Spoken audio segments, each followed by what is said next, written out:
पिता, पुत्र और पवित्र आत्मा के नाम पर आमीन। आप सबों को जय यीशु। चालीसा काल मनन चिंतन में आज हम लोग उपवास के विषय में मनन चिंतन करने जा रहे हैं।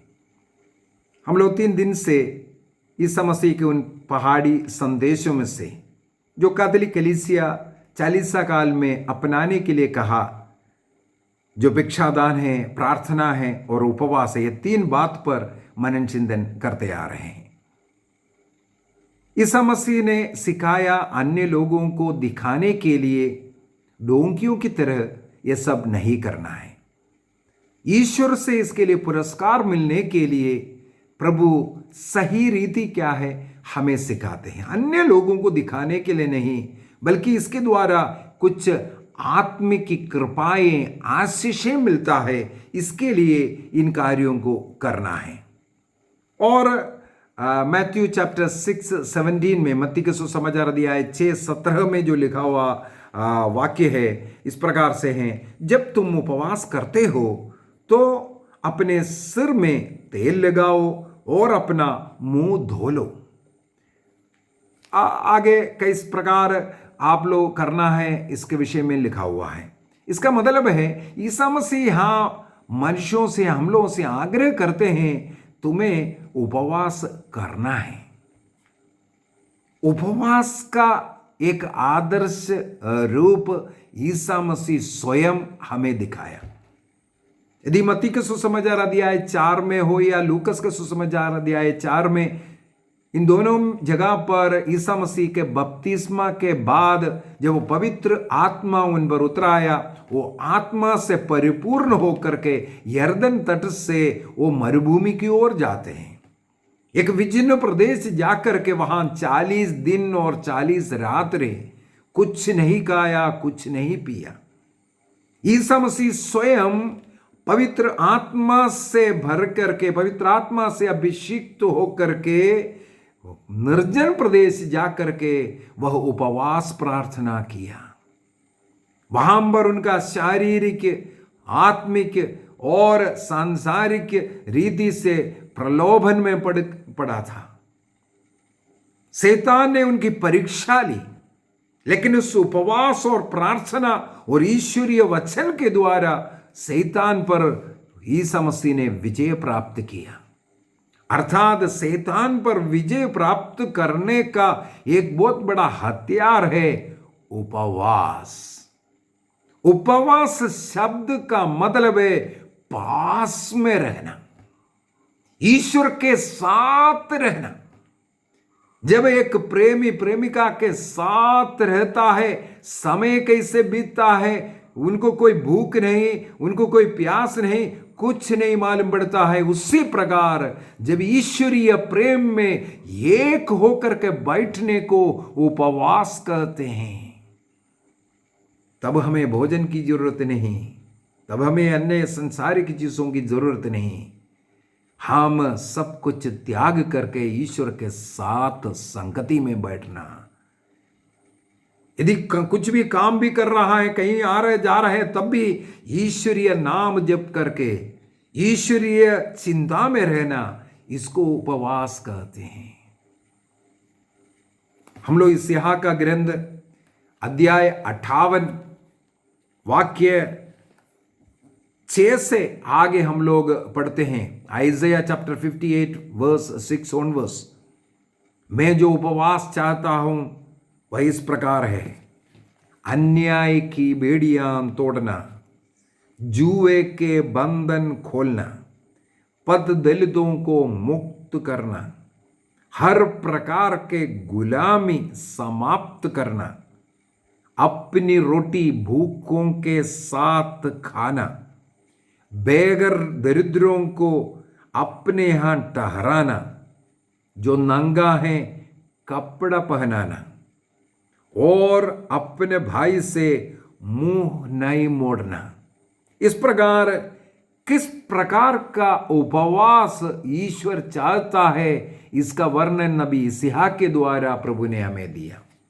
यहां पर क्या लिखा हुआ है, प्रभु किस प्रकार का उपवास हमसे चाहते हैं। सबसे पहले कहते हैं अन्याय का बेड़ियां तोड़ना, अर्थात हमारे जीवन में दूसरों के साथ जो बेईमानी करता है, जो अन्याय करता है, उसको हमें समाप्त करना है। अन्याय को समाप्त करना, जो दूसरों के ऊपर जो बंधन डाला हुआ है, जुआ डाला है, दोष लगा रहा है, अन्याय कर रहा है, उसको समाप्त करना और पद दलितों को मुक्त करना, किसी के साथ बातचीत नहीं, किसी के घर नहीं जाना, इस प्रकार का जो विचार, किसी के नीचा ऊंच नीचा का जो विचार है, वो मैं बड़ा धर्म का हूं, बड़ा कास्ट का हूं, बड़ा आदमी हूं, पंडित हूं, मैं पढ़ा लिखा हूं, इस प्रकार का विचार छोड़ना, अपने को विनम्र करना। इसके बाद लिखा है हर प्रकार की गुलामी, हमारा कोई ऐसा स्वभाव, किसी भी चीज का हमें गुलाम नहीं बनना है, आदी नहीं बनना, इसके बगैर मैं नहीं रह सकता। कई लोगों को झूठ बोलने का आदी है, कई लोगों को गाली देने का, कई लोगों को मोबाइल है, कई लोगों को इंटरनेट है, कई लोगों को वासना का पाप है, कई लोगों को नशा है। किस प्रकार का गुलामी में है, आपको उस गुलामी को समाप्त करना। इसके बाद भूखे लोगों को खाना खिलाओ, जो उपवास करते हुए अब बचाते हैं, अन्य लोगों में बांटना सीखो, जो नंगे उन्हें पहनाना, बेघर लोगों को घर बनाने का मदद करना, और इस प्रकार का पुण्य कार्य करने का समय 40 काल को बनाना है। तब ईश्वर हमारे 40 काल ये उपवास प्रार्थना को स्वीकार करता है।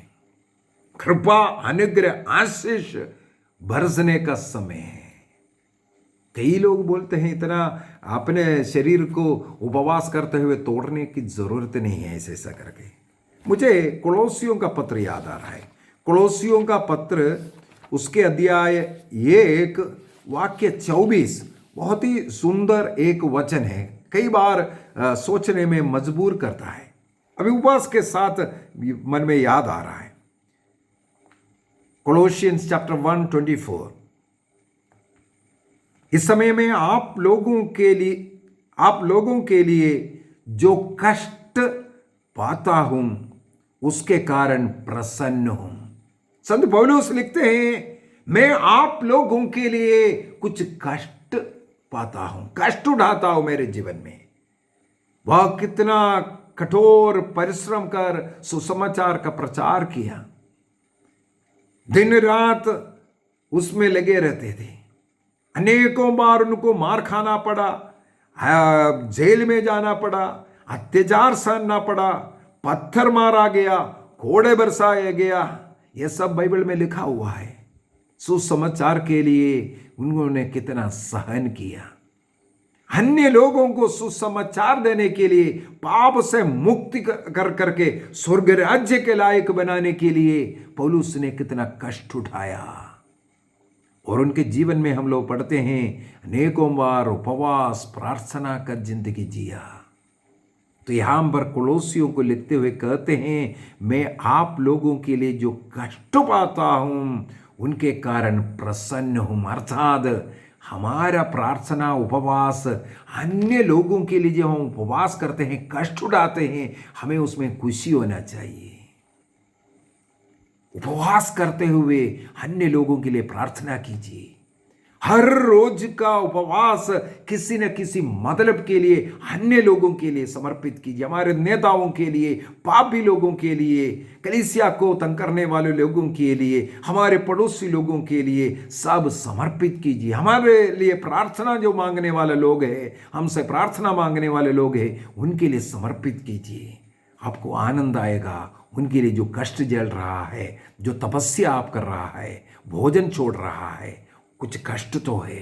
घुटना टेकना, दंडवत करना, प्रार्थना करना, उसके लिए समय देना, इसमें सब थोड़ा तकलीफ है, कीमत देना है। यहाँ पर लिखा हुआ है, संत पौलुस कहता है, इसके द्वारा मैं आनंदित हूँ। क्यों आनंदित है? थोड़ा सा और आगे पढ़ना जरूरी है।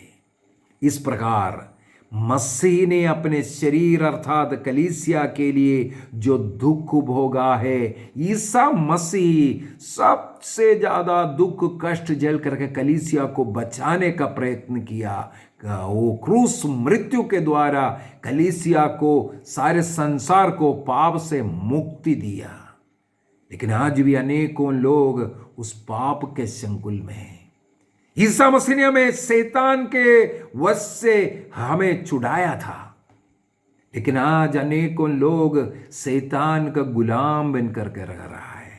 इसलिए संत पौलुस कहते हैं, ईसा मसीह ने जो कलीसिया के लिए कष्ट उठाया उसमें जो कमी रह गई, मैं उसे अपने शरीर में पूरा करता हूं। अर्थात मसीह शैतान से छुड़ाया था, पाप से हमें मुक्ति दिया था, लेकिन आज भी हम पाप में गिर करके शैतान का गुलाम बन रहा है। इसलिए पापियों को बचाने के लिए मुझे भी अपने शरीर में कष्ट उठाना है। यही संत पौलुस सिखाता है। मसीह के उस दुख भोग के साथ मिल करके मुझे भी अपने शरीर में कष्ट उठाना है दूसरों के लिए। ये 40 काल इसके लिए उपयुक्त समय है।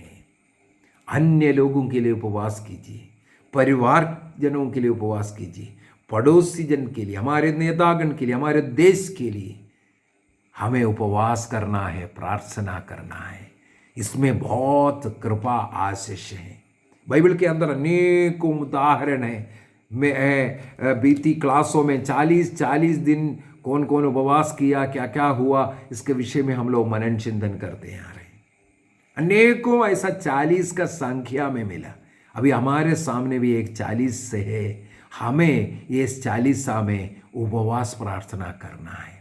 हम आज याद करते हैं, इजरायली लोग मरुभूमि में 40 वर्ष रहे।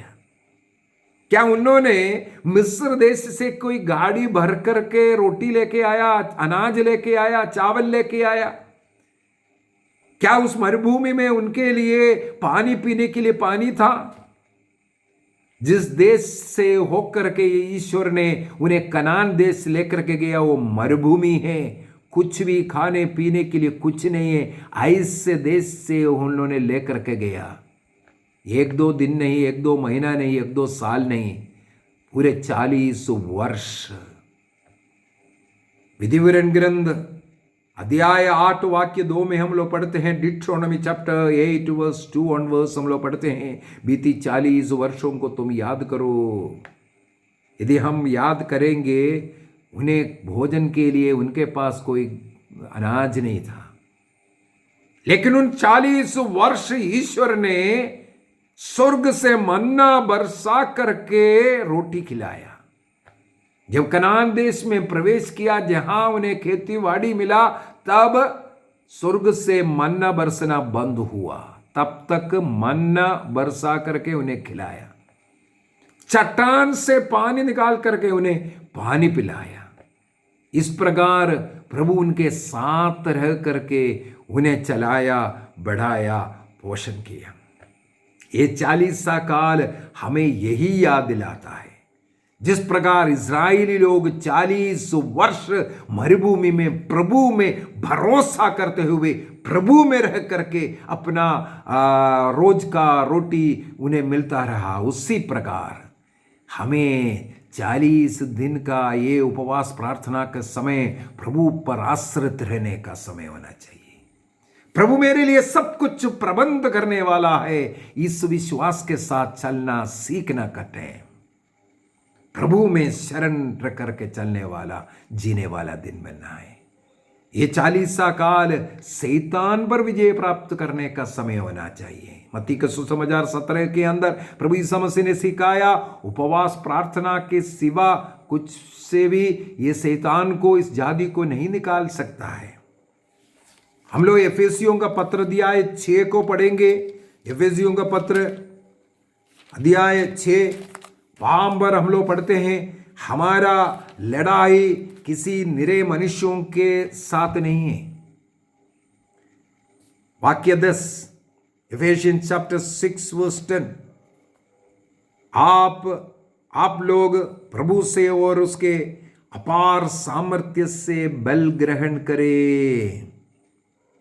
वाक्य 12 में जाते हैं, हमें निरे मनुष्यों से नहीं बल्कि इस अंधकार में संसार के अधिपतियों, अधिकारियों तथा शासकों और आकाश के दुष्ट आत्माओं से लड़ना, संघर्ष करना पड़ता है। ऐसे दुष्टों से संघर्ष करने के लिए हमें उपवास की जरूरत है। शैतान को पराजित करने के लिए, हमारे पैरों तले करने के लिए हमें उपवास की जरूरत है। उपवास प्रार्थना में बहुत शक्ति है। निर्णय कीजिए, हम ईमानदारी के साथ उपवास करेंगे। कलीसिया केवल 2 दिन फास्टिंग के लिए रूल दिया है, वो है राक बुधवार और पुण्य शुक्रवार। इसका यह मतलब नहीं है आपको केवल 2 ही दिन उपवास करना है। कलीसिया ने जो नियम बनाया है उस दिन तो उपवास करना ही करना है, इसलिए वो बनाया है। इसका यह मतलब नहीं है अन्य दिनों में आप उपवास मत करो। जैसे पाप स्वीकार का नियम बोला है, साल में कम से कम 1 बार आपको पाप स्वीकार करना है, वो भी कब? पास्का काल में आपको योग्य रीति से परम प्रसाद को ग्रहण करना है, इसलिए पाप स्वीकार करना जरूरी है। इसका यह मतलब नहीं है केवल आप पास्का काल में पाप स्वीकार करो। हर रोज पाप स्वीकार लोग करते हैं, हर रोज पाप स्वीकार पुरोहित के पास जाकर के करने वाले हैं। हमें 1 दिन नहीं, उपवास केवल राक बुधवार और पुण्य शुक्रवार को नहीं, साल का हर एक शुक्रवार क्रिस्तियों का उपवास और प्रार्थना का दिन होना है, क्योंकि मसीह ने एक शुक्रवार के दिन हमारे लिए कष्ट भोकर पापियों को पाप से छुड़ाया, मुक्ति दिलाया। हर एक शुक्रवार हमारा उपवास का दिन होना चाहिए, और इस 40 काल में हर रोज हम उपवास कर सकता है। मैं आप लोगों को शक्ति सामर्थ्य देने के लिए कह सकता हूं, इन 40 काल में, 40 नहीं, हम लोग 50 दिन का मनाते हैं। इन दिनों में मैं केवल 1 वक्त का खाना खा रहा हूं, 1 वक्त भोजन, और अनेकों वर्ष ऐसा किया है। प्रभु उसके लिए शक्ति देता है। आप भी कोशिश कीजिए, हो सकता है प्रभु के लिए, अन्य लोगों को दिखाने के लिए नहीं, बल्कि कोई इंटेंशन रख करके, किसी का मन परिवर्तन के लिए, हमारे पापों के प्रायश्चित के लिए, और जो शैतानी हरकतें हमारे परिवार में, हमारे जीवन में हैं, उससे हमें छुटकारा के लिए उपवास प्रार्थना बहुत ही शक्तिशाली प्रार्थना। आइए हम प्रार्थना करें, प्रभु से आग्रह करें, प्रभु जिस प्रकार आपने उपवास किया 40 दिन और रात, हमें भी उपवास करने की शक्ति दीजिए। जिस प्रकार मूसा नबी ने 2 बार 40 दिन उपवास किया, ना खाया ना पिया, आपके संगति में रह करके वो देदीप्यमान हुआ, उसी प्रकार हमें भी ईश्वर की संगति में, ईश्वर से जुड़ करके उपवास प्रार्थना के द्वारा अपने को आलोकित करने के लिए, प्रकाशमय होने के लिए, अन्य लोगों के लिए उदाहरण बनने के लिए हमें कृपा दीजिए प्रभु। जिस प्रकार का उपवास आप चाहते हैं, उसी प्रकार का उपवास अन्य लोगों के साथ भाईचारे में, भ्रातृ प्रेम में रहकर, सब प्रकार का अधर्म को मिटा करके एक धार्मिक जीवन जीने की हमें सहायता दीजिए प्रभु।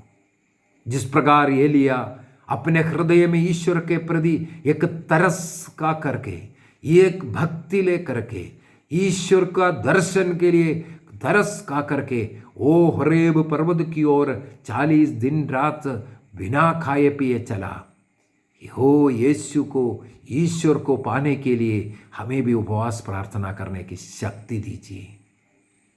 हे प्रभु, जिस प्रकार निनवे के लोग अपने पाप अधर्म के प्रायश्चित के रूप में 40 दिन रात, बच्चे बड़े पशु पक्षी सबों ने उपवास किया, हमें भी निनवे के लोगों के समान उपवास करना सिखाइए।